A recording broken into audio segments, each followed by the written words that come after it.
Hello friends, मैं हूं अजीज। आप देख रहे हैं मूवी स्टॉक चैनल, जिस पर आज मैं बात करने वाला हूं डेडपूल 3 से रिलेटेड आई हुई सारी की सारी अपडेट के बारे में, जो कि बेसिकली अगर आप सोच रहे हो तो हाँ, थोड़ी बहुत स्पॉइलर से भरी हुई है या फिर कहूँ मेजर स्पॉइलर से भरी हुई है। लेकिन फिलहाल तो अगर आप उन बातों पर बिलीव करते हो तो प्लीज इस वीडियो को यहीं पर छोड़ करके चले जाओ, वरना आपका फिल्म देखने का एक्सपीरियंस खराब हो सकता है। लेकिन अगर आप उन लोगों में से हो जो इन रूमर्स को सिर्फ और सिर्फ रूमर के तौर पर ही लेते हैं, तो फिर आपका इस वीडियो में स्वागत है, जिसमें हाँ, स्पॉइलर की वार्निंग देना कंपलसरी भी बनता है, क्योंकि कई लोग स्पॉइलर से ऑफेंस हो जाते हैं। खैर, और इसके अलावा इस वीडियो में अगर आप सोच रहे हो कि मैं आपको डेडपूल 3 फिल्म से रिलेटेड इसके प्रोडक्शन के साथ साथ रिलीज डेट की भी अपडेट दूंगा, तो नहीं, इतना कुछ खास रिलेटेड अपडेट नहीं आया है, क्योंकि एक्टर स्ट्राइक के चलते फिल्म अब भी पूरी तरीके से ऑन प्रोडक्शन नहीं गई है। यानी जहां पर हमने लास्ट प्रोडक्शन को देख करके अपने दिल को जो अंदर से काफी ज्यादा तसल्ली दी थी, हाँ, वही खुश वाली बात कर रहा हूँ। तो उसके बाद एक्टर्स की स्ट्राइक, जिसके बाद डिज्नी वालों ने फिल्म के प्रोडक्शन को होल्ड कर दिया, क्योंकि एक्टिंग करने के लिए एक्टर ही वहां नहीं थे। लेकिन हो सकता है कि फिल्म के कुछ पोर्शंस पर डिज्नी वाले अपना काम कर रहे होंगे, जो कि वो डेफिनेटली बिल्कुल भी डिस्क्लोज नहीं करेंगे, क्योंकि फिल्म का जितना भी प्रोडक्शन हुआ होगा शूटिंग के माध्यम से, उसके अलावा वीएफएक्स, इन सारी की सारी चीजों पर भी काम किया जाता है। जहां पर अब सुनने में ये भी आ रहा है कि डिज्नी स्टूडियो के खुद जो वीएफएक्स आर्टिस्ट है, उन लोगों ने मतलब 50 लोगों ने मिलकर के वोट किया है कि वो भी एक खुद का यूनियन बनाना चाहते हैं। अब समझ सकते हो कि सिचुएशन राइटर, एक्टर और अब इन वीएफएक्स आर्टिस्ट तक से लेकर के कितनी ज्यादा बुरी होती चली जा रही है, क्योंकि हर कोई बस अब डिमांड ही करेगा जिस रास्ते को राइटर स्ट्राइक ने खोला है। यानी कि कुछ चीजें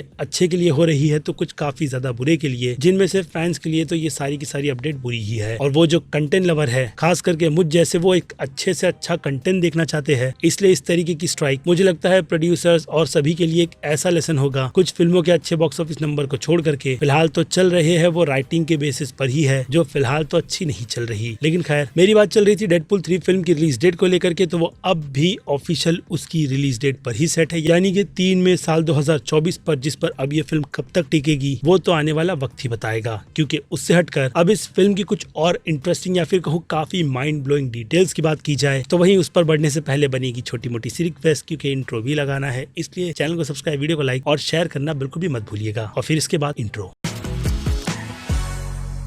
सो फ्रेंड्स, तो बीते कुछ दिनों से रिलेटेड इस फिल्म की जितनी भी अपडेट निकल कर आई थी, वो सारी की सारी तो नहीं, लेकिन कुछ जो काफी ज्यादा अच्छी थी वो मैंने अपने चैनल पर पूरी तरीके से कवर की थी। जिसमें ह्यूग जैकमैन के सूट को लेकर के मैंने बस आपको यही बताया था कि हाँ, वो हमें कॉमिक बुक के आइकॉनिक लोगन के सूट में नजर आएंगे, उसी अलग से लुक के साथ, जिसका टीज हमें द वुल्वरीन से लेकर एनिमेटेड फिल्म याद होगी तो फ्लस्टर्ड अवे में भी दिया गया था। स्क्रीन पर इमेज दिख रही होगी, समझ जाओ कि ये रेफरेंस कहाँ से निकल करके आया है, क्योंकि सूट की डिजाइन कुछ वैसी ही है, जिसे लेकर काफी ज्यादा अच्छी बातें हैं। तो कुछ जो फैंस को बुरी लगी है वो है फुल स्लीव्स, जिन सूट्स में वो लोग ह्यूग जैकमैन को देखना नहीं चाहते। क्योंकि देखा जाए तो ह्यूग जैकमैन की जैसी लोगन की पर्सनैलिटी है, उनमें तो वो जितने ज्यादा अपने डोले शोले दिखाए तब जाकर लोगों को काफी ज्यादा अच्छा लगता है। लेकिन ऐसी सिचुएशन में फिलहाल तो उन्हें ऐसा कॉस्ट्यूम बिल्कुल भी ठीक नहीं लग रहा है। लेकिन मुझे लगता है कि ये चीज एमसीयू वालों की तरफ से बहुत ही ज्यादा खास डिसीजन लेने के बाद की गई है, जिसकी अगर बात की जाए तो वो है ह्यूग जैकमैन की सिचुएशन, यानी कि उनकी तबियत, स्किन कैंसर, इन सारी की सारी चीजों को आप समझ सकते हो, जिनसे वो जूझ भी रहे हैं। लेकिन इसी बीच उन्होंने एक आइकॉनिक कैरेक्टर को फिर से स्क्रीन पर लाने का जो हाँ वही फैसला किया है, उससे हम और आप इतने ज्यादा खुश है कि ये सारी की सारी चीजें छोटी मोटी सी लगती है। लेकिन खैर, अब जो हो रहा है उसका पूरा पे ऑफ तो फिल्म देखकर ही मिलेगा, या फिर कहो इस फिल्म का फर्स्ट लुक, टीजर, जो कुछ भी रिलीज होता है उसमें। क्योंकि अगर उन्हें ह्यूग जैकमैन को लेकर के कई सारे सरप्राइजेस रखने थे तो वो उनके कैरेक्टर को रिवील ही ना करते। लेकिन जबकि उनका रोल इस फिल्म में बहुत नहीं बल्कि काफी ही ज्यादा इंपॉर्टेंट है, तो उनके रिटर्न को अनाउंस करते हुए जब सेट पर से कई सारी इमेजेस और कुछ वीडियोस लीक हो रहे हैं, तो उन सबसे ज्यादा बेटर तो अनाउंसमेंट ही है। और अब सिर्फ यही नहीं बल्कि इसके अलावा कई सारे कैमियोस की भी कंफर्मेशन या फिर कहूँ रूमर निकल कर आई थी, जिनमें से बेन एफ्लेक का डेयरडेविल, जेनिफर गार्नर की इलेक्ट्रा, जो दोनों ही एक साथ अगर स्क्रीन पर दिखे तो भाई वियर्ड कैसा होगा पता नहीं। लेकिन खैर, उनका रिटर्न स्क्रीन पर हो रहा है, जिनमें से जेनिफर गार्नर की अपीयरेंस की कंफर्मेशन या फिर कहूँ हिंट देते हुए रायन रेनॉल्ड्स की कंपनी ने ही कुछ ट्वीट किया था, जिसे बाद में उन लोगों ने डिलीट कर कहीं ना कहीं फैंस को इसकी कंफर्मेशन दे ही दी है, ऐसा मान लो। और फिर इसके अलावा हैली बेरी, फेम की जेसन, आयन मैकेलिन और जेम्स मेंडरसन जैसे एक्टर भी अपने आइकॉनिक रोल में हमें नजर आने वाले हैं। पैट्रिक स्टुअर्ट का पता नहीं, लेकिन अब जो लीक्स निकल कर आई है, यानी कि रूमर, तो उस रूमर के चलते एक जो नाम मैंने आपको पहले कंफर्म कर बताया था, वो नाम था एमा कॉर्लिन का। जिस नाम से रिलेटेड जो रूमर निकल कर आई थी वो थी पहले डेंजर की, यानी कि एक ऐसा टेक जो कि प्रोफेसर एक्स का रूम माना जाता है। यानी अल्ट्रॉन जैसी सिचुएशन यहाँ पर क्रिएट कर हमें कुछ अच्छी खासी डिटेल प्रोवाइड की गई थी, जिसमें हाँ, वो कैरेक्टर तब भी विलन ही था। और इसके अलावा जो ऑफिशियल कंफर्मेशन इस कैरेक्टर को लेकर के की गई है वह एज अ विलन ही की गई है, लेकिन कैरेक्टर डेंजर था या नहीं उस पर किसी भी तरीके की अपडेट निकल कर नहीं आई थी। लेकिन अब जो स्क्रिप्ट में चेंजेस होते रहते हैं तो उसके अकॉर्डिंग मुझे लगता है कि जिस चेंजेस को इस फिल्म में डाला गया है डेंजर के कैरेक्टर को हटा करके, वो इसलिए अच्छा है क्योंकि डेंजर का कैरेक्टर जैसे कि मैंने कहा अल्ट्रॉन से बहुत ज्यादा मिलता जुलता है, वो भी फीमेल वर्जन के नाम पर, इसलिए उसकी सिचुएशन को चेंज करते हुए यहाँ पर अब इस कैरेक्टर को अपग्रेड कर दिया गया है जो कि कैसेंड्रा नोवा है। और हाँ, इसका hint we got some toast वालों ने दिया था कि एमा कॉर्नर का कैरेक्टर इस फिल्म में कोई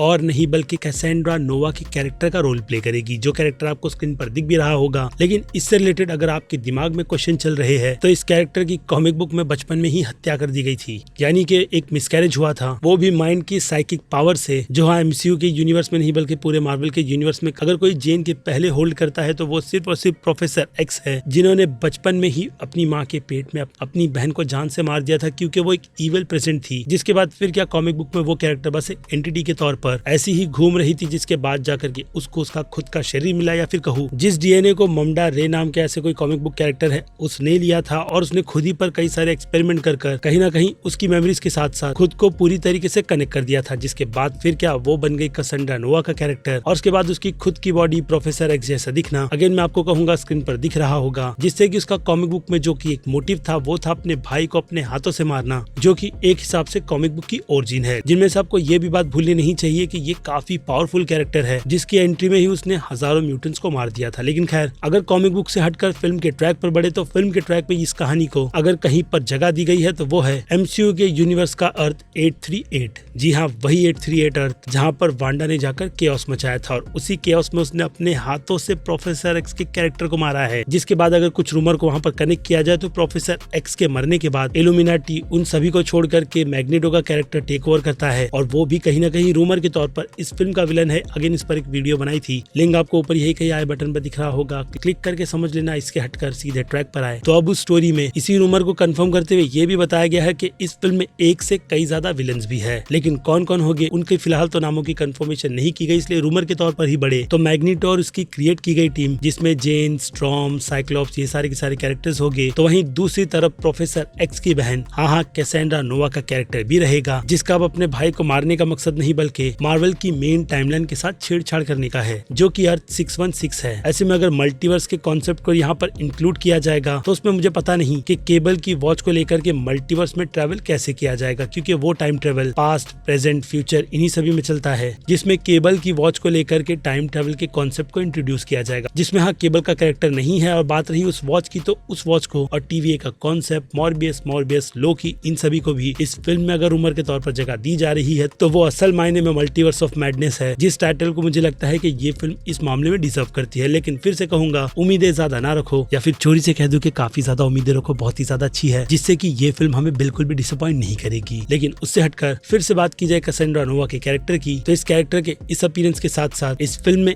एक और कैमियो की भी रूमर निकल कर आई है, जो की है रीड रिचर्ड्स यानी कि मिस्टर फैंटास्टिक के कैरेक्टर को लेकर, आई मीन उसकी फैमिली को लेकर। क्योंकि अगर देखा जाए तो उसी फिल्म में जॉन स्कारिंस्की के मिस्टर फैंटास्टिक ने ये बात कंफर्म की थी कि वो एक फैमिली मैन है, जिस फैमिली में फैंटास्टिक 4 की पूरी फैमिली भी इंक्लूड होगी। लेकिन पूरी तरीके से होगी उसकी मेरे पास ऐसी कोई भी श्योरिटी नहीं है, लेकिन कहीं ना कहीं क्रिस इवान के ह्यूमन टॉर्च को लेकर के कुछ वो कहते हैं ना ऊपर से डिटेल्स निकल कर आई है। इसके अलावा एक जो काफी ज्यादा स्ट्रॉन्ग रूमर है वो है इनविजिबल वुमेन यानी कि सू स्ट्रॉम के कैरेक्टर की, जो कैरेक्टर अगेन कहूंगा काफी ज्यादा स्ट्रॉन्ग रूमर के अकॉर्डिंग और कोई नहीं बल्कि खुद जेसिका एल्बा प्ले करेगी। लेकिन हाँ याद रहे ये एक अलग यूनिवर्स है, फॉक्स की टाइमलाइन की फैंटास्टिक 4 फिल्म नहीं, जिसमें से अभी के लिए तो जेसिका एल्बा का कैरेक्टर मुझे लगता है इस टाइमलाइन में बिल्कुल परफेक्ट फिट भी बैठेगा, यानी कि अर्थ 838 वर्सेस मार्वल की मेन टाइमलाइन। जिन सभी बातों को सुनकर ही अंदर से सुकून मिलता है, जिस सुकून को या फिर कहूँ एक आने वाली आंधी को मैंने आपके साथ में शेयर किया है, क्योंकि ये है ही इतनी कमाल की जिसे सुनकर वो कहते हैं ना हम मार्वल फैंस का सीना गर्व से चौड़ा हो जाता है। इसके अलावा फॉक्स के पूरे ही टाइमलाइन को इस फिल्म के यूनिवर्स से डिस्ट्रॉय करेगी वो तो वक्त ही बताएगा। जिन सभी पर अब फिर क्या बनता है आपका टेक, जो कि आप मुझे कमेंट में लिख करके बता सकते हो। इसके अलावा मैं हूँ Aziz, movie stock channel like share और सब्सक्राइब भूलना मत। मिलूंगा जल्दी दूसरी किसी वीडियो में, till then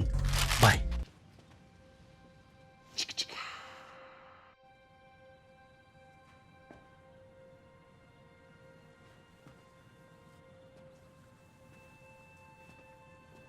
You're still here. It's over. Go home.